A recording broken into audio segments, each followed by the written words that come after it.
rekan-rekan LM Podcast, selamat datang di episode perdana LM Podcast by LMFEB UI. Kali ini saya Leo Agustin akan mengajak rekan-rekan membahas topik terkait bekerja di era digital bersama seorang pakar di bidang manajemen SDM dan organisasi, yaitu Ibu Riani Rahmawati SEMA PhD atau yang lebih akrab dipanggil dengan Mbak Riri. Mbak Riri ini seorang senior consultant di LMFEB UI dan dosen di Departemen Manajemen FEB UI. Halo Mbak Riri, apa kabar? Baik Mas Leo, alhamdulillah. Terima kasih banyak udah diundang ke sini. Halo rekan-rekan LM Podcast, senang sekali berada di sini bersama kalian semua.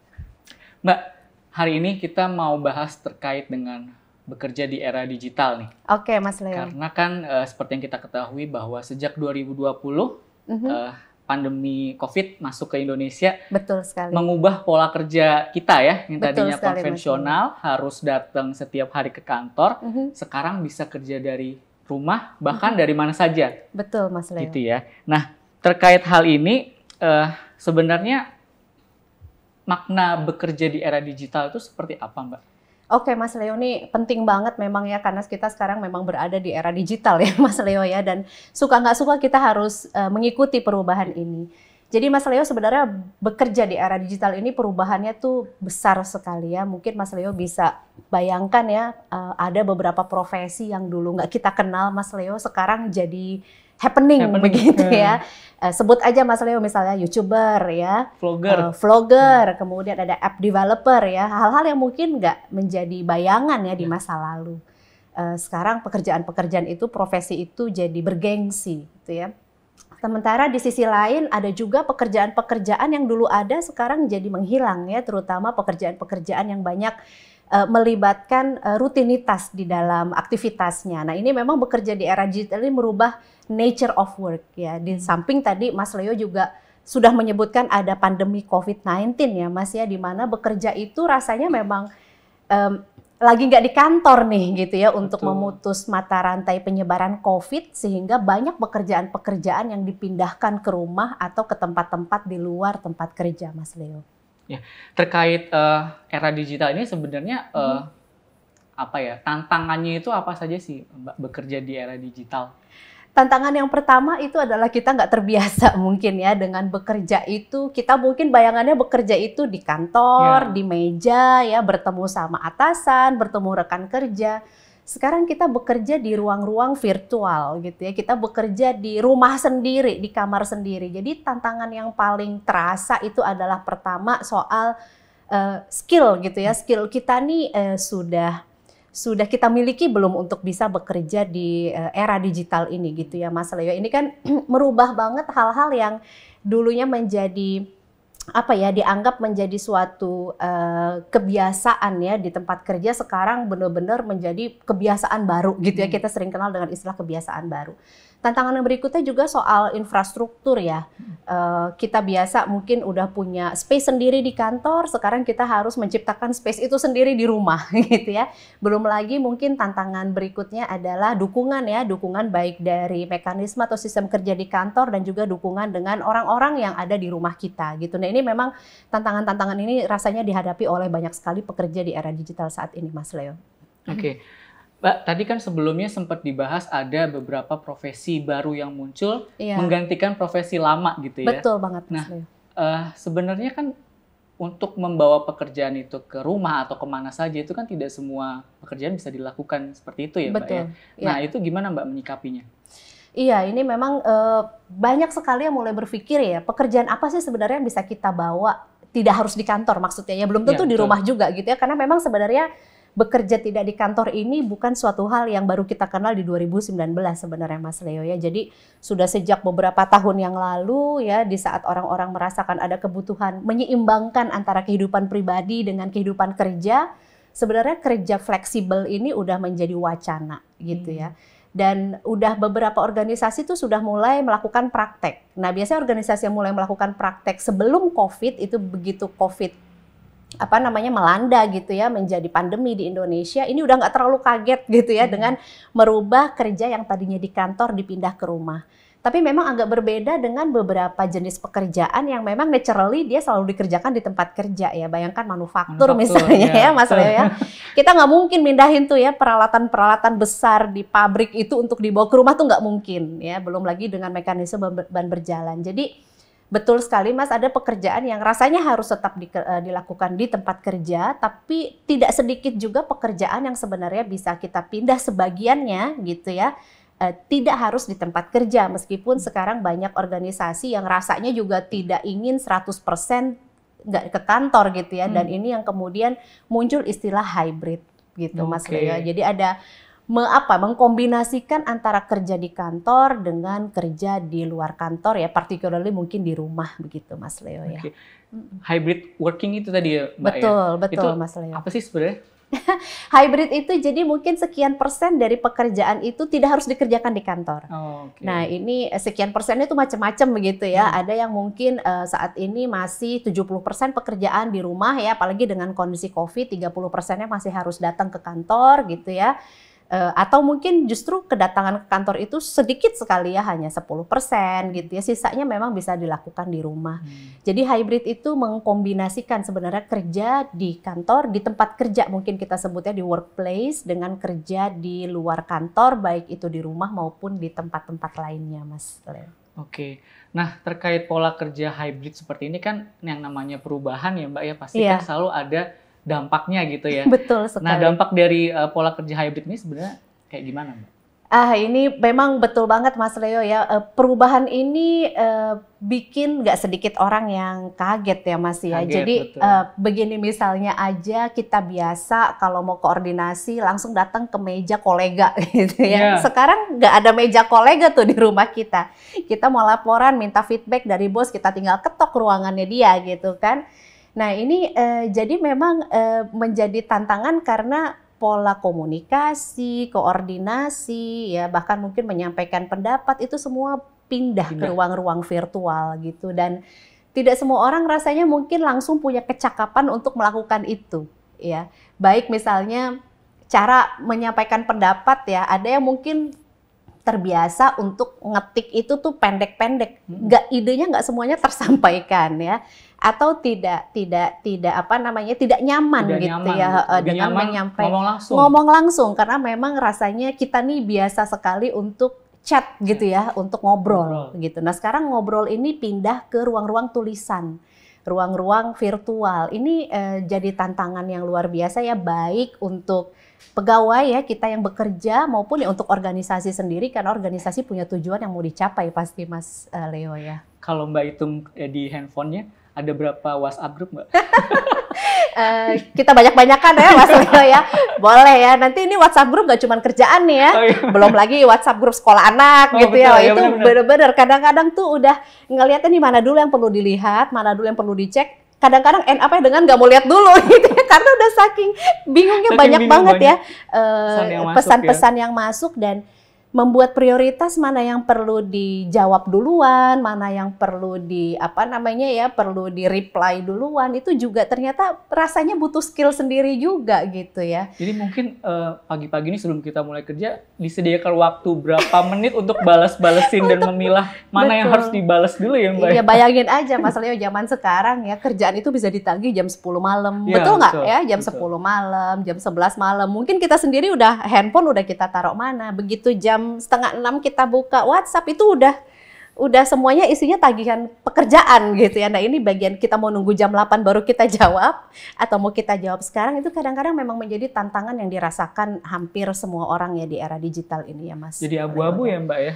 Betul. Jam kerjanya ya, mana yang seharusnya memang benar-benar kerja, mana yang me time gitu ya. Betul, jadi ternyata bicaranya nggak cuma sekedar hybrid, itu nggak cuma sekedar tempat ya Mas, tapi juga waktu gitu ya. Kita menjadi tidak lagi memiliki batasan yang jelas tentang tempat kerja dan batasan yang jelas tentang waktu kerja. Nah ini memang menjadi tantangan lah untuk banyak orang di saat ini Mas Leo. Nah dengan konsep hybrid ini Mbak, kita kan tetap dituntut nih sama perusahaan agar tetap produktif gitu ya, tetap bisa berjalan ya, mungkin ada toleransi gitu ya. Target nggak apa-apa lah nggak tercapai berapa persen gitu ya, masih ada toleransi. Nah kira-kira kalau menurut Mbak Riri, keterampilan apa saja nih Mbak yang dibutuhkan? Oke. Untuk keterampilan nih mungkin pertama ya saya pingin mengencourage ya kita semua untuk punya yang namanya growth mindset gitu ya. Jadi Apa itu? growth mindset nih kita memiliki keyakinan Mas Leo kalau kita memang bisa keep up dengan perubahan ini. Jadi kitanya yakin dan orang-orang yang punya growth mindset ini biasanya ciri-cirinya ya dia itu tetap passionate ya, tetap excited gitu ya, kemudian tetap happy, confident gitu. Jadi positif tentang dirinya menghadapi perubahan. Di segala situasi. Di segala situasi ya pasti yang namanya manusia kadang-kadang naik turun ya. Iya, betul. Tapi kecenderungannya tuh tetap positif gitu ya. Oke. Nggak mungkin ya kadang-kadang kita ada rasa-rasa kecewa juga sekali-kali ya, ada rasa sedih juga sekali-kali. Tapi itu nggak dominan. Kalau sedih dan kecewa dominan ini yang kita sebut dengan kebalikannya, fixed mindset. Fixed mindset. Ya orang-orang yang nggak pede dengan perubahan bahwa dirinya bisa mengikuti perubahan ini gitu Mas Leo. Jadi ini orang-orang yang frustasi ya, kemudian gampang marah dengan situasi, dengan kondisi, dia pesimis. Nah, ini orang-orang yang memang memiliki fixed mindset. Jadi itu keterampilan pertama yang penting banget Mas Leo, tapi tidak hanya itu gitu ya. Yang kedua mungkin bicara tentang keterampilan kekinian ya Mas ya, yang ini apa tuh kekinian? Mungkin para rekan-rekan LM Podcast ini juga udah sering denger ya atau baca survei dari World Economic Forum ya Mas Leo ya, ada 10 skill yang sangat penting dimiliki oleh pegawai ya, pekerja di tahun by 2025 ya, di tahun 2025. Nah ini Mas Leo, bicara tentang 10 ini sebenarnya bisa kita bagi menjadi 4 klaster besar skill Mas. Yang pertama itu problem solving. Jadi kerja-kerja rutin itu udah banyak dipindah nih ke area-area platform gitu ya atau sistem. Jadi tugasnya human, tugasnya people ini adalah melakukan problem solving tadi itu ya, karena masalah kita sekarang juga lebih kompleks dari yang sebelumnya Mas. Itu yang pertama. Yang kedua klaster yang kedua ini bicara tentang self management Mas. Jadi orang zaman sekarang mungkin jadi gampang stres dan itu tadi Mas Leo, kerja berapa jam Mas sehari sekarang Mas? Setiap harinya. Kayaknya kalau bisa dihitung-hitung ya lebih dari 8 jam. Pasti lebih dari 8 jam ya. Mungkin 10, 12 bisa. Dan rasanya rekan-rekan LM Podcast juga mengalami hal yang sama dengan kami gitu ya. Nah, ini kalau kita nggak memiliki self management ya, termasuk di dalamnya stress tolerance, bayangin betapa gelapnya hidup kita gitu ya. Dan self management ini juga termasuk di dalamnya kemampuan belajar Mas, learning gitu ya. Jadi memiliki kemampuan belajar karena memang dituntut punya kemampuan yang berbeda, yang baru. Itu klaster yang kedua Mas. Yang ketiga itu work with people, kerja dengan orang. Sekarang Mas Leo kita ngobrol, koordinasi semuanya lewat lewat chat, lewat pakai jempol, pakai ini gitu ya Mas ya. Jadi ini kan kayak paradoks ya, di saat kita mungkin lebih kerjanya itu tidak face to face, tapi di sisi lain justru skill yang harus kita kembangkan adalah bekerja dengan orang gitu, dengan channel-channel yang baru. Nah ini menantang untuk sebagian orang ya, karena ternyata nggak mudah ya, building relationship dengan channel baru nih nggak mudah mungkin ya. Dan yang terakhir ini teknologi use Mas, menggunakan teknologi. Ini sih jangan jadi orang gatek lah gitu ya, gampangnya ya. Nggak gatek, dan sekarang belajar apa aja, tutorial apa aja gampang Mas dapetin ya secara online.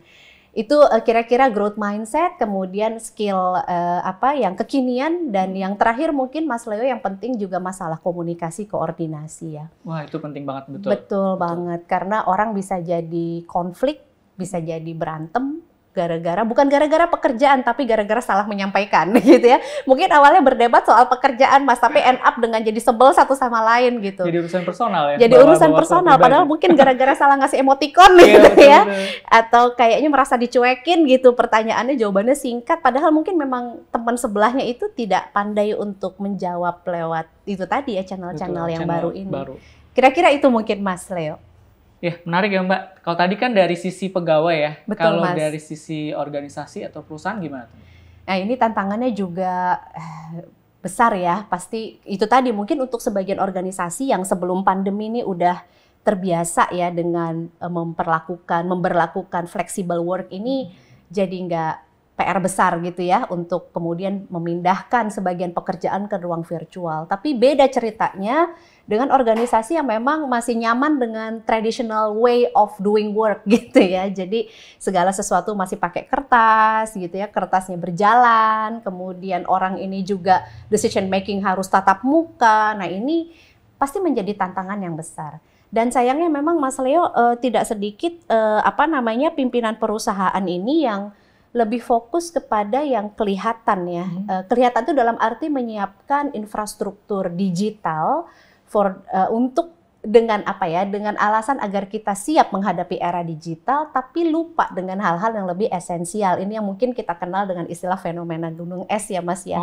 Yang kelihatan yang diintervensi gitu. Karena kan kalau ya katakanlah misalnya kita membangun infrastruktur digital, kita pekerjakan vendor, itu kan kelihatan ya, betul. Mas ya. Cuman berapa persen paling ya Mbak? Nah itu hanya berapa persen, bayangin aja kalau fenomena gunung es itu kan yang di atas kecil ya, justru yang gede banget itu di bawah, yang seringkali kapal itu nabraknya justru yang di bawah yang nggak kelihatan ya, Mas ya, bikin karam jadi ya. Jadi inget film ya Mbak? Nah itu dia, film itu ya. Nah jadi memang organisasi ini bisa karam nih kalau bagian bawahnya gunung es tadi nggak dilihat ya. Nah, apa aja bagian bawah gunung es itu terkait dengan era digital?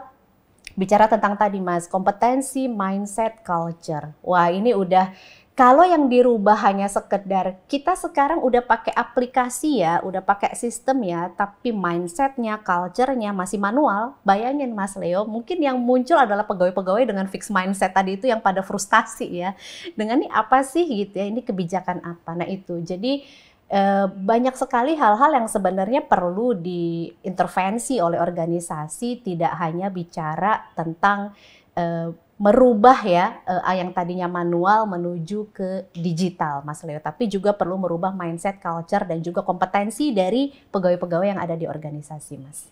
Oke, kuncinya adalah di mindset itu ya, perubahan mindset ya Mbak ya? Betul, betul. Oke, nah terkait dengan tantangan tersebut kan pasti ini nyerempet nih ke para pemimpin, gitu ya. Nah, menurut Mbak Riri sendiri, peran pemimpin di era digital itu seperti apa? Oke, yang pertama dari Harvard Business Review juga udah ngingetin kita banyak banget ya, bahwa yang di era digital ini yang penting banget dilakukan oleh pemimpin adalah memperkuat culture. Kita kenal dengan istilah digital culture, mungkin nanti kita bahas sedikit ya Mas Leo soal digital culture ini ya. Jadi perkuat culture. Ini adalah hal yang mungkin rasanya mungkin abstrak, tapi kalau ini nggak disentuh Mas, bahaya banget buat organisasi. Itu peran pimpinan besar sekali di situ, karena pimpinan ini kan role model gitu ya. Kemudian bisa menunjukkan sebagai representasi nilai-nilai yang diyakini di organisasi. Jadi peran pimpinan sangat kuat di situ. Yang kedua, memberikan support Mas. Jadi support ini dalam bentuk misalnya ya, kalau kerja dulu kita bisa ngelihat anak buah, sekarang anak buah kita nggak kelihatan ya Mas. Kalau pimpinan yang nggak kelihatan bukan berarti nggak kerja ya nggak sih Mas? Kita merasakan itu ya. Kita nggak di kantor bukan berarti nggak kerja ya Mas Leo ya. Jadi bayangin kalau pimpinan ini nggak memberi support dalam bentuk rasa percaya ya kepada anak buahnya. Mungkin dikit-dikit di WhatsApp ditanya gitu, udah dikerjain belum? Ya baru setengah jam yang lalu nanya ditanya lagi. Ada beberapa teman cerita tiba-tiba pimpinannya ngajak video call mendadak gitu ya. Jadi kayak cek sidak gitu ya.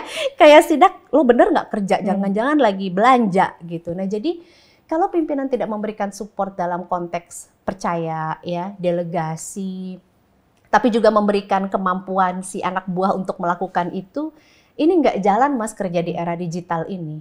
Gitu. Yang ada justru itu tadi menimbulkan orang-orang yang frustasi baik pimpinannya maupun anak buahnya gitu ya. Bayangin aja ya, kita tiba-tiba lagi ngapain, tiba-tiba kita harus video call. Itu kan sesuatu yang rasanya mungkin mengusik kok saya nggak dipercaya sih sama atasan saya, misalnya seperti itu. Dan untuk organisasi juga itu tadi ya Mas, seringkali organisasi ini berhenti di digitasi tadi yang Mas Leo sampaikan ya. Bukan digitalisasi, karena digitasi itu memindahkan yang manual ke dalam sistem Mas. Hati-hati ya, terjebak nih. Nah jangan-jangan organisasi ini baru berhenti di digitasi. Tapi kalau udah bicara digitalisasi, itu bicaranya udah tentang mengoptimalkan tadi ya peran digital ini untuk pencapaian tujuan organisasi. Jadi udah optimal belum ya? Itu tadi ya kita menggunakan sistem ini manual. Jadi tidak sekedar memindahkan yang gunung es di atas tadi Mas, tapi bagaimana kita mengintervensi yang di bawah agar akhirnya memang kita bicara kita melakukan digitalisasi, bukan hanya sekedar digitasi aja Mas Leo. Jadi mungkin bisa dikatakan pada proses digitalisasi itu ada penggunaan data untuk mendukung pengambilan keputusan seorang pemimpin gitu ya Bu? Betul, dan itu salah satu atribut penting dalam digital culture ya Mas ya. Tadi kita sempat bahas tentang culture yang ada di bawahnya gunung es itu ya Mas ya. Jadi ada beberapa atribut Mas dari digital culture ini, salah satunya tadi yang Mas Leo sebutkan. Decision making tuh udah pakai data. Ya, sekarang mungkin kita ngebatin aja ya berapa banyak sih kita pakai data untuk decision making, ya mungkin tidak untuk urusan pribadi ya, tapi untuk urusan pekerjaannya. Kalau kita bicara digital culture itu memang kita pasti pakai data karena data itu available saat ini buat kita gitu ya. Itu yang pertama. Yang berikutnya digital culture ini pasti juga ada employee centricity Mas. Jadi senternya itu adalah employee people. Iya betul Mas, di tengah kita mungkin berhadapan dengan layar, dengan tablet, dengan laptop, ternyata senternya harus tetap orang. Yaitu tadi mungkin seorang pimpinan harus bisa ngasih trust, ya bisa ngasih delegasi, ya itu adalah ciri-ciri digital culture.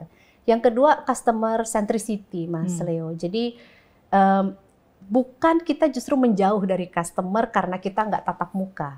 Ya, Mas Leo kalau sekarang mau transfer uang, ya dari handphone aja, dari handphone aja, semua nggak perlu ngantri ya, kita nggak perlu datang ke bank gitu kan. Bikin rekening aja udah bisa dari betul ya, jadi mudah banget untuk customer. Nah ini menjadi tantangan buat organisasi, gimana biar customer tetap engage sama organisasi, karena mungkin sekarang tidak lagi lewat customer service yang tersenyum ya dan lain-lainnya, tapi itu menjadi atribut penting dari digital culture. Yang berikutnya innovation Mas, nggak mungkin ada digital era kalau nggak ada inovasi.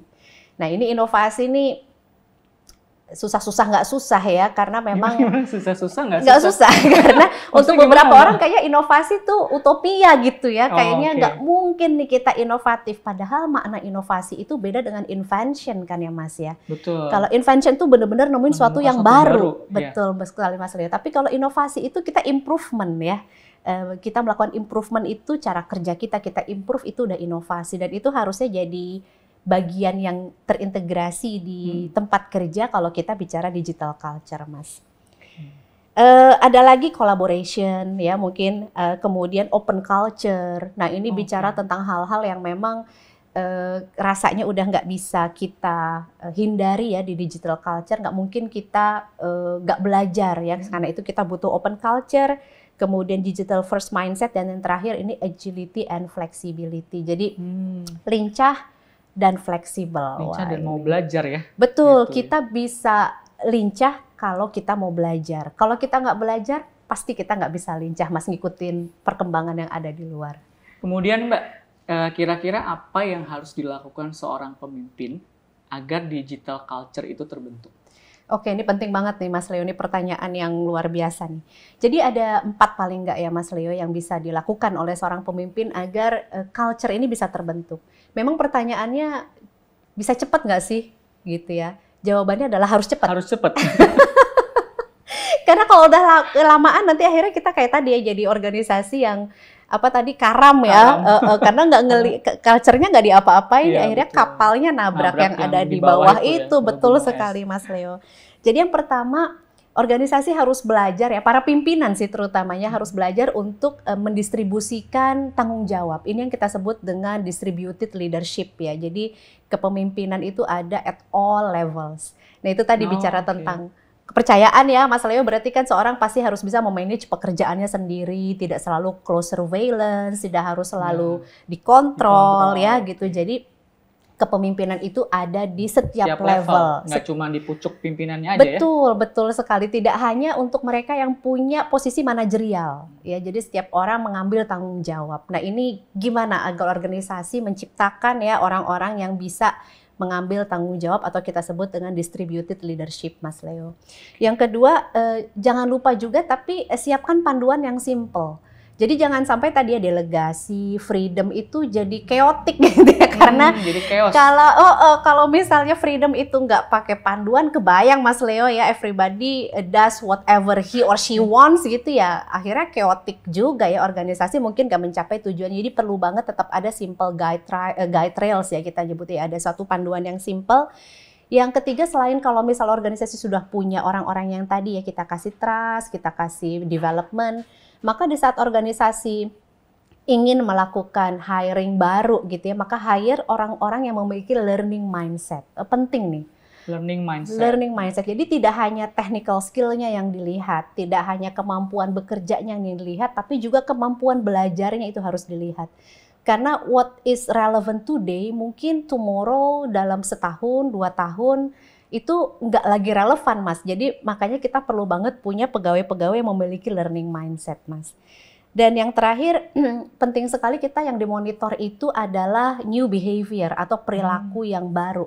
Apa aja itu Mbak? Perilaku baru ini seperti tadi ya, koordinasi di ruang virtual ya, kemudian memberikan feedback, mengambil keputusan dengan data, Mas. Ya. Ini kan juga mungkin suatu hal yang baru ya.